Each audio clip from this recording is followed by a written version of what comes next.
이 중금속 문제가 이렇게나 심각하다 보니까 이제 중금속 뭐 오염 사건 그러면 찌개적인 큰 뉴스가 되잖아요. 예, 아주 옛날 사건을 본다면 이제 우리 베토벤의 그 머리카락을 최근에 와서 한번 분석을 해보니까 정상인 부담도 나변 농도가 약 100배 이상 많다는 게 이제 밝혀져 보니까 그래서 그 베토벤의 말년에 굉장히 좀 그 힘든 여러 가지 문제가 있었지 않습니까? 그것도 이제 나병 영향이지 않을까.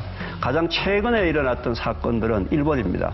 일본의 미나마타 시라는 그 시에서 비료 공장에서 폐수를 흘려보냈는데 수분이 많이 포함된 폐수를 흘려보내고 난 다음에 그 인근에서 나는 이제 오페리를 먹고 주민들 수천 명이 이제 소위 수은 중독병에 걸려서 미나마타 병이라 해서 보고가 됐고요. 그 이후에 또 카드뮴이 굉장히 많이 오염된 병이라 해서 이따이 병이라 해서 일본에서는 주로 이따이라는 말이 일본 말로 아프다는 말이지 않습니까? 중금속이 과다하게 중독이 되게 되면 그렇게 아픈 거죠. 또 최근에는 이제 인도라든지 벵글라데시 쪽에서 오염된 우물물을 먹고 수백만 명의 사람들이 오염에 대해서 비소 이제 중독이 돼가지고 암부터 시작해서 굉장히 많이 지금 고통을 받고 있는 게 최근에 지금 일어난 사건들이 굉장히 많죠. 과거에는요, 아무래도 물도 깨끗하고 공기도 깨끗하고 먹거리도 안전하고 그러니까 뭐 이런 문제 크게 없었을 것 같은데 우리 역사에는 이 중금속 문제가 언제 등장하나요? 조선 시대에도 보면 실제로 이 중금속 오염이 많이 있는데요. 이제 대표적인 게 이제 수은 중독 또는 이제 비소 중독입니다. 수은이랑 비소를 우리가 조선 시대 때 어떻게 중독이 됐었을까요?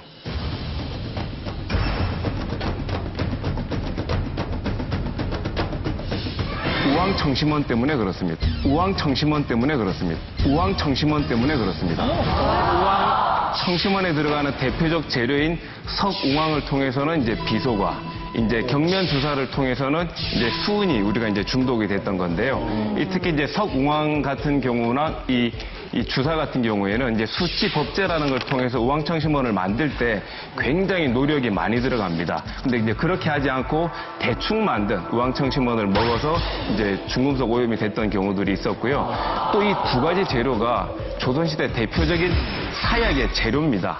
그래서 사약을 통해서 이제 사람을 사망해 할 정도로 조선시대 때부터 지금에 이르기까지 이 중금속 오염은 좀 심각하다 이렇게 말씀드릴 수 있겠습니다. 잠깐만요. 지금 그럼 최근에 나오는 뭐 우황청심환이라든가 뭐 공진당 뭐 이런 건 주로 그 한약 그 약재 있잖아요. 거기도 그러면 지금 그 수원이랑 그런 게 있나요? 지금 그 약국에서 판매되는 일반 의약품용 우황청심원에는 이 석웅황과 경면 주사가 의약법상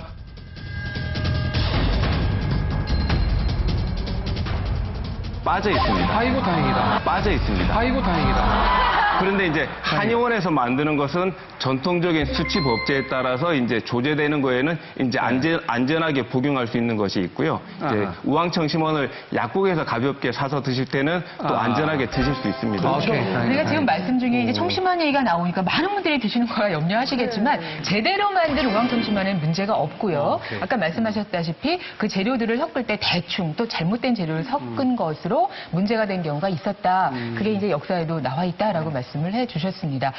자, 북한의 경우는 중금속 문제가 좀 북한의 인민들은 중금속에 대해서 몰라요. 모르죠.